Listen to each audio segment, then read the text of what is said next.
The heatwave rebirth. The heatwave apocalypse arrived without warning, sending global temperatures soaring into uncharted territory. As the power grid collapsed across the country, the government rationed electricity, leaving household air conditioners dead. Millions fell victim to severe heat stroke, their bodies cooking from the inside out. I had spent my life savings on a small portable cooling tent. Due to power limitations, it could only fit one person at a time.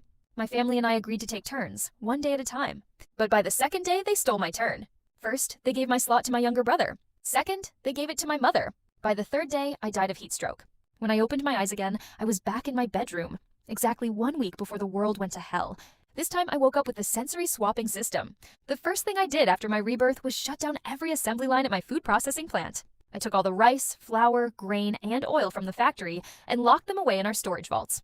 With the apocalypse looming, raw survival depended entirely on securing resources. Checking the countdown on my phone, I had exactly 6 days and 7 hours before global temperatures spiked by 30%, scorching crops and drying up rivers.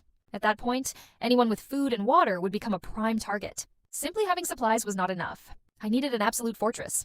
My top priority was upgrading the factory.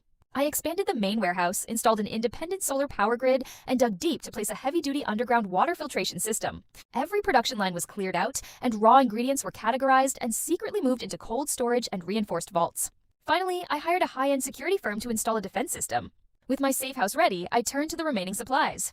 I rented a 24-foot refrigerated box truck. It was large enough to haul my entire checklist, yet modest enough to navigate the city streets and enter the factory gates without drawing suspicious eyes. More importantly, it kept temperature-sensitive cargo perfectly chilled during transport.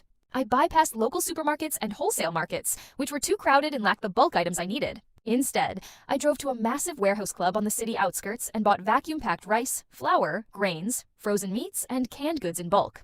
I cross-referenced my checklist to make sure no detail was missed. Antibiotics, painkillers, anti-inflammatories, gastrointestinal medicine, antihistamines, and wound disinfectants. Once the medical supplies were secured, I cleared a small indoor plot inside the factory. As soon as my first truckload arrived, I sowed vegetable seeds into the fertile soil. There was no telling how long the heat would last, and relying solely on stockpiles was a death sentence. I needed a continuous, renewable source of food. By the time I finished my second supply run, my bank accounts were drained.